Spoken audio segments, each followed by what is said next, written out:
I've been watching, and I know you've been watching too. So come peep this. Hi, Peep fam. Welcome to Come Peep This. I'm Miss Series, and I do not miss a series. I review everything that I watch. That series from Married at First Sight and 90 Day Fiance, all the way to Billions in the Shot and everything in between. I have my master's in psychology, so we're going to use some psychology, some common sense, and a whole lot of giggles to get through this. Let's get it.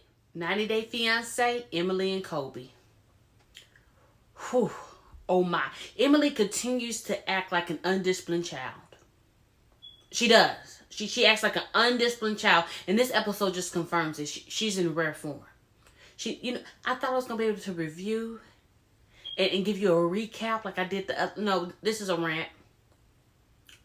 Beware now. This is a rant. She had one job.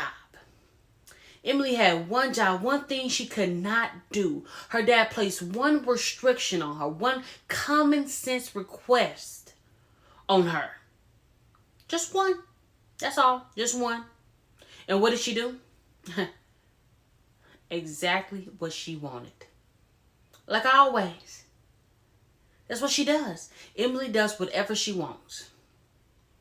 Her grandmother said it at the table when we first met the grandma. Oh, Emily, we all just listen to Emily. Emily does what she wants. That's what she does. And her parents have paved the way for her to do so. Her dad needs a reality check about his daughter. I know he loves his daughter because they're built alike. They look just alike. Emily looked just like her dad. They're built the same. They hold their mouth the same. Just always like mouth breathes like slightly open. I know he loved his daughter, but your daughter was overseas having unprotected intercourse with random dudes. That's what happened. That's literally that's what happened.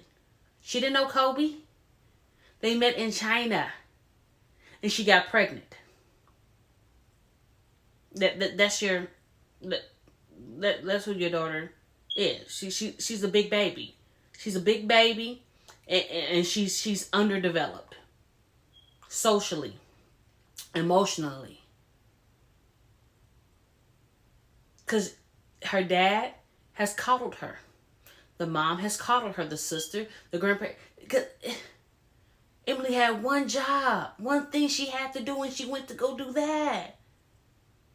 One thing they told her not to do, and that's the one thing she has no self-regulation. And those type of things are learned when you're a toddler, to self-regulate. She don't know how to do that because she's never been required to. She's never been required to. You see how she just refused to follow rules. Even when the rules are set in place to benefit her. My point, if her dad would have said, hey, just don't sleep on the roof. That's all I ask of you, Emily. Just don't sleep on the roof. She the type of kid, okay, the first thing we're going to do is sleep on the roof. The number one thing we're going to do is sleep on the roof. Y'all, help me get through this. Now, the first scene is her driving Kobe to the pharmacy because she's late. Is anyone shocked that she's late? I wasn't. All she talks about is being intimate with him. She made him service her before he was even able to see his son. That's been a focal point for her since day one. There's no indication that anyone should be shocked. Her behavior is showing that she's about it. She want him when she want him, how she want him. Didn't even let him see his son until he was able to service her. So she's driving into the pharmacy. She's like, I'm late. And Kobe just, I could hear Kobe heart beating like, dude. I could hear his heartbeat. Like, he was not expecting that. He was the only one shocked. And I'm gonna say this. I'm saying this part very, very cautiously, because I don't think I've ever said it before. I don't think I've ever felt this way before. I don't think I ever felt this way before. But Emily, it's giving me very much setup vibes. It's giving me very much tricking and deception. It's giving me very much premeditated actions to a party that was unaware. Kobe didn't know what was. Kobe said, "You told me that you looked at the app and said that you wasn't ovulating, so that mean I could have when it was intimate." And she didn't say anything. When he go back and rewatch it. When Kobe brought up that app, when she said, "Oh, you told me not to take birth control because of this and that," he was like, "Okay, yeah, I told you that, but you said that you was watching your schedule on a app and you wasn't ovulating, so that means that we could have been intimate and that it would have." He don't know anything about ovulation. Most men here don't know about an ovulation schedule. That's on a woman. She knows about that. They didn't get that rundown like that in health class. They did. They didn't. So he's taking your word for it. My point is, he took your word for it. So you pregnant because of the app? The app got you pregnant? You pregnant because of the app? Emily knew what she was doing. She knew what she was doing. Yes, she's from a small town, but they have an educational system. She went to health class. She knew, in my opinion, she knew exactly what she was doing. And she knew that Kobe had no idea what she was doing. Okay? He didn't know what was going on. He just took the word of his wife to be. He took her word for it. Oh, so that's how that works? With ovulation cycle schedules? Okay, so that means that we could, okay, according to you. So, okay, I'm going to do that. He was absolutely shocked. He was stunned. I don't know what was going through his mind, but I know a part of it had, because he brought it up in the interview with the producers, like, but you said, basically, I depended on your knowledge and your awareness of your body and how it worked, regards to ovulation cycles and when you cannot, be fertilized, when your eggs are not. I thought that something that you knew. The only reason why I committed the act that I did was off of your word, Emily. Emily had nothing to say. She didn't say a word. This was the first time we seen Emily quiet. She had no rebuttal. She didn't say anything. She just looked forward. Just like when he got off the plane and said, "Oh, you didn't got big," how she just snapped forward and looked at the producers. That's the same thing that she did. He said, "But the app," and she just snapped forward. Like he wasn't talking to her. She had no comeback. She know what she did. And he know what she did now. He know what happened now. So they make it to the pharmacy. They get the test. And her grown self, I can't take the pregnancy test home. I have to take it here in the public restroom. Because I don't want anyone to find it. Who is going in after you in the restroom like that to check what you've done? Like you a pregnant cheerleader in a Lifetime movie. Who's checking in your trash and in your cat? And if they find something, aren't you like 30? Dang near? It happens.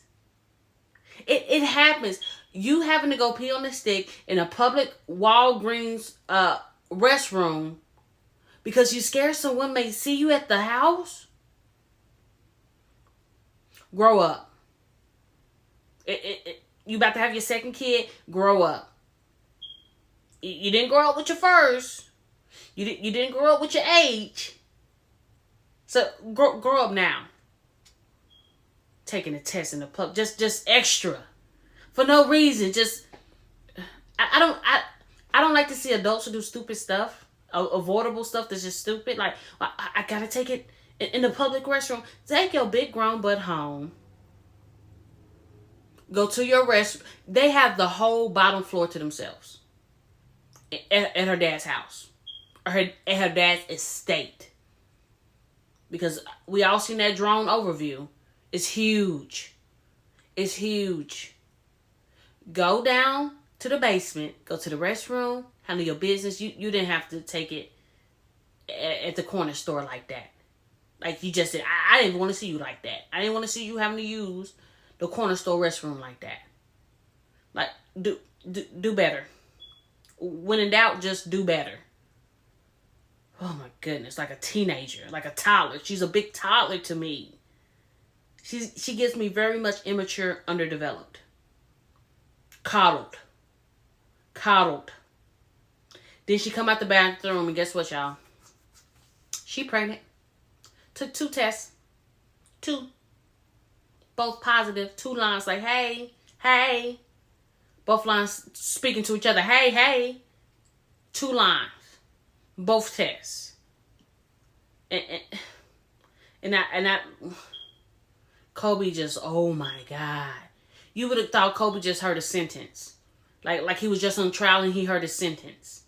And he was innocent. He had nothing to do with it. That was his reaction. Like, oh my God. He's thinking of, we got to tell her dad. I got to go home and tell this man this. I didn't. He was looking like he heard some dreadful news. Now, a life, I pray the baby's healthy, but a life is beautiful. I'm saying it hit him like a ton of bricks. He was not shy. He was not holding back any emotion. He was absolutely stunned. He was absolutely, all he kept on saying was, oh my God, oh my God. I said, wow. And he said, we got to tell your dad. I thought I'd never say and agree with this statement. She said, I'm going to tell my dad when I start showing. I'm like, yep. Sorry, Emily. Yep, that's probably what you should do because her dad's going to be pissed. Her dad's going to be furious. And that's going to add even more pressure on Kobe.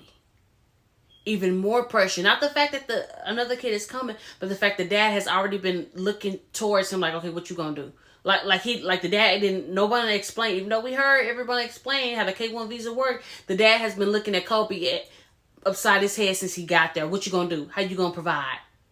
You know good and well when you sign the papers, the documents, the forms, you can ask Muhammad about the forms. When you agreed to be Kobe's sponsor, you was going to take financial responsibility for him until he got his green card. So don't come to Kobe face asking for a financial plan. Ask your daughter that.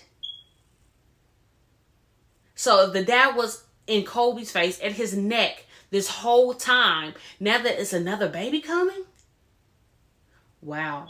Kobe's like, oh my God. And I'm right there with you, Kobe. I'm right there with you at this point. I'm like, man, it's about to get real. Realer. Oh, y'all. We'll see how it all turned out. But like, subscribe, and comment. And I always reply to my peep fam. Until next time, let's get it.